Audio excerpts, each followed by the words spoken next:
Are we really helping you pick out nice formal clothes? Virginia asks as we go through the third store in the mall. Because, no offense, but I'm probably worse at this than you are. Yeah, well, we have Ellen, I say, but she just shakes her head. Maybe we should cool it for today, Ellen suggests. Prom dresses will be going on sale next week, probably, so we can shop more then. Yeah, you're probably right. I agree. Mostly because I'm just flat out exhausted at this point. We head over to the food court and buy sodas to tide us over until dinner. So, what's going to happen tonight? Virginia asks. Is there anything important we should know? I don't want to set him off. You're not going to set him off, I tell her. Besides, I've already made him promise that he can't give you demerits or detention for anything you say tonight. Within reason. So, we can ask about school stuff? Ellen asks. Yeah, like that. Cool, Ellen says, leaning back in her chair. I've always wanted to learn more about the other world. Professor Potsdam said that's not until later years, but... No, I say sharply, and they both look at me. No, please don't mention the other world around him. Virginia tilts her head to the side. Did something happen there? Please, just... No otherworld discussions? Please. Just consider anything about the other world off limits. And personal questions? Virginia asks. Maybe those too. In fact, just probably avoiding his past would be a good idea. Okay, Virginia says slowly. Then what are we supposed to talk about? How are we supposed to get to know him? Just interaction. I shrug. I don't know. He's more nervous about this than you guys are. Grabby, nervous? Ellen asks. He doesn't seem the type to get nervous. He's shy, I say. Or at least he can be. I don't know. Professor Grabiner and Hieronymous are two different people. So, do you really call him Hieronymous? Virginia asks. Yes? I tilt my head to the side in confusion. I don't know. Virginia shrugs and looks around. It's just weird. Like, it's a big name. You don't have, pet names for each other or anything? Pet names? I echo. You know, she goads. Baby. Sweetheart. Okay, I am married to him, and even I can't picture him ever calling me that. Although, he probably will want you to call him Professor Grabiner. Though, you can call him Hieronymous if he says you can. Honestly, this is kind of exciting, Virginia says, and then she drops her voice. I talked to Jason before. I almost dropped my soda in my lap, and she notices my reaction. He thinks we should be careful around him. You do know how ridiculous that sounds, right? We're going to be in a public place. I know, Virginia says. I guess. Jason just sees what the rest of us see. Not what you see. Well, hopefully you can see what I see, I say confidently. Well, with more clothes. I'm blushing so hard I have to look away, and Virginia's eyebrows shoot up. Is he actually good looking underneath those robes? She asks me in a whisper. Yes, I nod my head firmly in the affirmative. He is very toned. Ellen looks about as red as I am, but Virginia just laughs. Girl, you have the hots for him bad, don't you? I do, I admit, and then I shrug. I'm sorry, is it so wrong to have a crush on my husband? It's not just your husband, though. It's Grabby, Virginia continues. It's so weird. Well, I shrug again. I got lucky. I got really lucky. It's not just luck, Ellen says. You said you only had to be married for a year and a day, and you're still married. That means you're working on it. Luck got you there, but the rest is on you two. I guess so. We start to talk about other things, like sports club and the like, as the time winds down until we need to meet him at the Glen.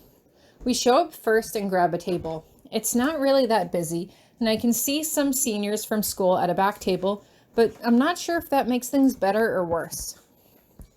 Ellen slides into one end of the table with Virginia following suit while I slide into the other side. How do we order? Virginia asks. I'm not sure, I say, pointing to the scrolls. I know you can order off that, but I don't know any of the languages. Virginia picks up a scroll and reads through it, with Ellen peeking over her arm. So how are we supposed to know what we're getting then? I shrug, letting my shoulders rise and drop.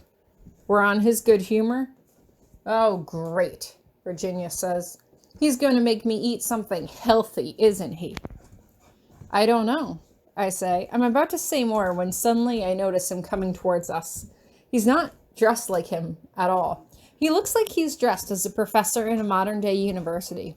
He's wearing a white shirt that's unbuttoned at the top with a dark vest under a tweed blazer. Tori, Virginia says, waving her hand in front of my face. Tori, your face just got red. What's... Oh. I see a similar blush creep along her own cheeks as Hieronymous sits down beside me. Hi, she says. Hello, he says, raising his eyebrows pleasantly. Ms. Danston, Miss Middleton. You can just call them Virginia and Ellen, I say quickly. At least for today. Then I suppose I should exchange the same courtesy, Hieronymous says. You may call me Hieronymous for tonight only, as I am here not as your professor, but as your friend's husband. Right, Virginia says, quickly recovering herself. So, Hieronymous, do you and Tori come here often? We had our first date here, he replies, but there's something wrong with his tone. It's too pleasant. It's too normal. Like we were just a bunch of friends hanging around. It wasn't a date, I murmur. For some reason, I am unable to quell the heat rising from my cheeks. I look at Ellen, and she looks just about as red as I am. I just almost passed out face first into a table of candles, that's all. Seriously? Virginia asks. Man, you sure need a lot of rescuing. Oh, you've noticed that too, Hieronymous asks. I must thank you two for keeping such a good eye on her while she was in your company. The waiter comes over and he and Hieronymous start to converse in another language. I have no idea what they're saying, and Virginia leans halfway over the table and cups her hand over her mouth. I see her form the words, he's kinda hot, but I just rub my temple with one hand and shake my head as I look away. This had been my idea, but the whole thing was still super embarrassing. The only thing that makes this any better was that at least Ellen looks as bad as I feel. The waiter walks away and Virginia turns back to Hieronymous. So, now that you two are married and settled, as a stand-in for her parents, we need to ask you. She elbows Ellen in the side as if this was rehearsed, and they both clasp their hands together on the table and lean forward slightly as if they're discussing a business negotiation. What your intentions are for our Tori. I sink my face into the palm of my hand, but Hieronymous just laughs. It's a light, happy sound, and both Virginia and Ellen look confused and off balance for a second. That's very cute, he replies. He takes my left hand with his right under the table and runs his thumb over my knuckles. But that's easy. To make her happy. To make sure she gets a good education. To make sure she finishes school in one piece. He looks pointedly at me, but I can't return his gaze. And children? Virginia asks. I feel my jaw go slack. I don't think that's any of your concern, he says demurely. Well, it's important for you both to be on the same page with what you want, Virginia says. That's all I'm saying. And the thought is well appreciated, Hieronymous says. Virginia, you were raised in a magical family, were you not? Virginia's eyebrows shoot up. Yes, sir. Yes. And both of your parents live here? He asks. Yes, Virginia says. My dad sometimes goes to the, other world with my mom for business and stuff, but they mostly live here. She shoots a glance at me, but I shake my head ever so slightly. You're fine. I had the pleasure of teaching William several times during his time at Iris, he says. He was a very bright student, very capable. I trust he's doing well? Oh, he is, Virginia says, looking almost surprised. He's doing very well in college. And your other brother? He asks. Donald? Is it? Yeah, Virginia says. Yet we're encouraging him to stay out of trouble. He likes to audition for the plays in the spring. It keeps him active and out of detention. That's good to hear, Hieronymous muses. If you should see the younger Mr. Danson, please remind him that I would like to devote Saturday afternoons to tend to the needs of my beloved, and therefore any pranks he is considering should be highly discouraged. Virginia looks at me. That's adorable, she confesses, and I swear by now my face cannot get any redder. And you, Ellen? Hieronymous asks. How do you like your time at Iris? It's good, Ellen says, but it comes out as no more than a squeak. I heard you are getting along very well in Professor Potsdam's class, he says. She says you have an affinity for white magic.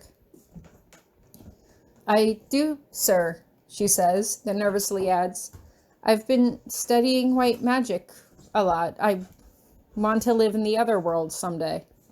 Virginia looks at me, and I glance back nervously. Did she know this?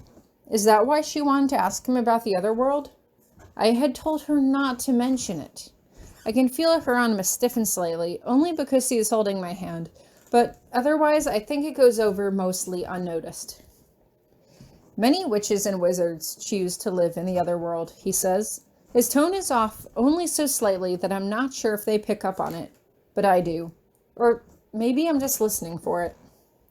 Magic flows more freely there. However, it is a dangerous place, especially for those of wild seed origin. I would give it a few more years and make sure to talk to Professor Potsdam about your pursuits. She can help teach you the proper warnings to make sure you get over there safely. Many students have died or fallen victim to unfortunate circumstances from crossing over to the other world before they were ready.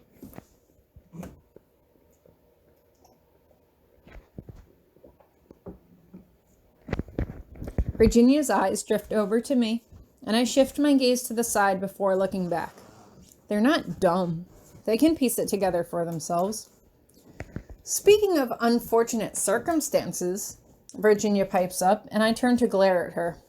Why don't you tell us the story of how you got married? We've heard a bit of it from Tori, but we'd love to hear how it went down from your perspective. Inwardly, I let out a sigh of relief. I suppose that's fair, he replies. My family had recently come into possession of a manus. I was attempting to perform some experiments when one of my spells backfired, and I was rendered unconscious. Tori found me and jumped through the warding to try to save my life without realizing that the warding in place was to protect me and members of my family. Professor Potsdam, fortunately, was present to rectify the situation by telling the manus that Tori was my betrothed, and we were married that afternoon. Aw, that's so romantic, Virginia teases. I sigh inwardly, wanting nothing more than to teleport anywhere but here. So where did you end up getting married? In the dungeons, Hieronymous admits. Understand that it had to be very private, and we didn't want to risk Tori's or my reputation if such details of the affair came to light. Not that it mattered much anyway, as you all well know. He glances aside at me. She looked very beautiful. I believe she told Professor Coleman that it was a very romantic ceremony. Virginia gives me a weird look. What? He asked, I say defensively. Virginia's about to ask something else when the food arrives. There are about 6 plates of things, from a kind of roasted meat slice on a plate, to something that looked like deviled eggs, to something that looked like crab rangoon. Virginia wastes no time in helping herself to everything, trying everything at the table, but Ellen and I just pick off the respective plates that are closest to us. So, Tori, you're being very quiet, Virginia says. At least she isn't talking with her mouth open right now. I think this is probably the quietest I've seen you. She turns to Hieronymous. Usually we can't get her to stop talking. Someone sympathetic to my plight, Hieronymous muses, and she laughs. I just make a face at her and keep eating, silently. Hieronymous tucks a strand of hair behind my ear, and I look up at him just in time to see the amusement and mischief playing behind his eyes. It's a role. Of course it's a role. But he's playing it so well that it's fooling even me. I break eye contact for a moment to realize that Virginia and Ellen are watching us very intently. Whoa, Virginia says. Psh, I say, resuming my eating. No, it's cute, Virginia continues. I don't see Ellen and Donald look at each other like that. Yes, Ellen, I say, to get the attention off of me. Tell us what cute dates you and Donald have been on. Ellen blushes scarlet but holds her composure. I will not, she says softly. So, Tori, are you planning on coming to the gym at all this week? Virginia asks in an attempt to break the silence. Oh, I might as well. Going to have to get back to it eventually. Maybe it won't be so bad with other people around. Take your time, Hieronymous says, gently smoothing down my hair, and I can see Virginia is watching the contact closely. How much of this is going to be reported back to Jason? I'll be there with you, Virginia chimes in. If you feel like you need to run out, I'll cover for you. Thank you. What are friends for, right? Virginia asks. Besides, someone needs to watch out for you. Remember last year when Keo was storming up and down the whole gym complaining about Minnie dumping him, and you kicked him in the back of the head with a soccer ball? Hieronymous sighs and glances at me out of the corner of his eye. I still maintain that was an accident, I say innocently, popping something sweet into my mouth. Let's try to keep the number of enemies you have near 0, okay? Hieronymous asks. Near 0, I say cheerfully, not at 0. And besides, it's just Keo. He's dating someone else now. He probably doesn't even remember. Probably not, Virginia agrees, turning to Hieronymous. So, I don't suppose you can tell us anything about the finals that are coming up, huh? Virginia, Ellen scolds. I can tell you that it will be different than the exams that you've had in the past, he says. This one is on a more introspective level to prepare you for what you will learn in your 3rd and 4th years. I want to ask him if I still have to take it, but I can't. Not here. Not in front of Virginia and Ellen. The waiter comes by to place dessert in front of us, a type of candy that is smooth and red and shaped like a strawberry, but without any seeds. What is this? Ellen asks. Just put it in your mouth, Virginia says, and it occurs to me that she's probably been to magical restaurants with her family before. The two of us wait apprehensively as Ellen puts it in her mouth, wrinkling up her nose as it explodes in a burst of liquid flavor. Aw, you bit into it too early, Virginia tells her.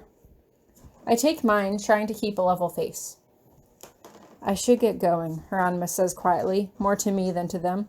Think you can get home safe with your friends? Yeah, I'll be fine. He doesn't move, and I turn my head to look at him. That's when he puts his finger underneath my chin and tips my head up and kisses me, much like he had on the first night that we kissed back during the May Day ball. The fact that he is kissing me here, so openly and publicly, right in front of my friends, is doing strange things to my insides, and all I can do is sit there and let myself be kissed. See you at home, he says as he pulls away, and I can still feel his warm, intoxicating breath on my face as he speaks. Okay, I say breathlessly. Miss Middleton, Miss Danson, I will hopefully see you in class before your examinations, he says. Oh, you will, Virginia says, and Ella nods in quick agreement. Hieronymous puts some money down on the table and stands up, kissing the knuckles on my hand gently before he walks away. I watch him go, my cheeks, again, flushed scarlet. Wow, Virginia says. I don't even know what to say to that. I don't answer. Wow, Tori, you look... I deliberately look away. Happy. Yeah? Well, I keep my lips pursed as my face flushes with color. You see how he is. He is gentle and kind and romantic. And he's like that all of the time? Ellen asks. Yes. Well, around me, at least. Virginia crosses her arms over her chest. Are you sure that was Professor Grabiner? Because I'm still not sure.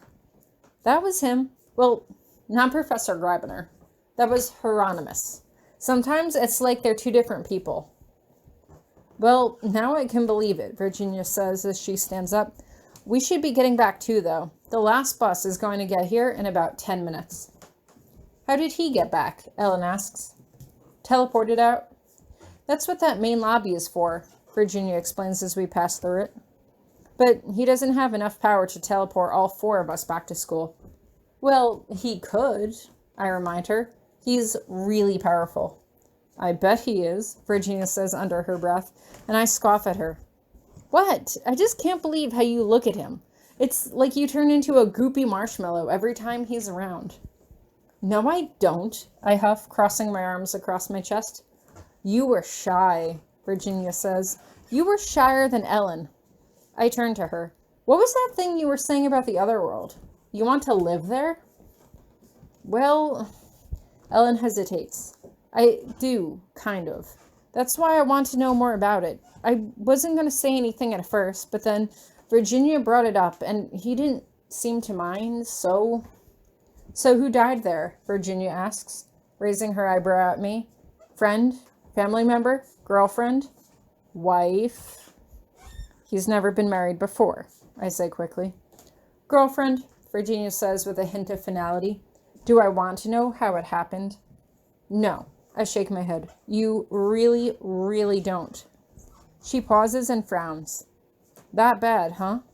Just, when I say it's really bad, please trust me that it's about 1,000 times worse than that, I tell her. But don't go spreading that around, okay? Don't even tell Donald. He's really private about that part of his life. But he's got you now, Virginia says slowly, like she doesn't understand. Yeah, I say, and I'm unable to hide a twinge of bitterness in my voice. Well, Virginia says as the bus arrives, he seems to really like you, and he makes you happy. And I guess he can be nice when he wants to be. She pauses. And he does look really good in that jacket. Did you tell him to wear that? I didn't even know he had it, I tell her honestly. Well then, you have my blessing, Virginia says.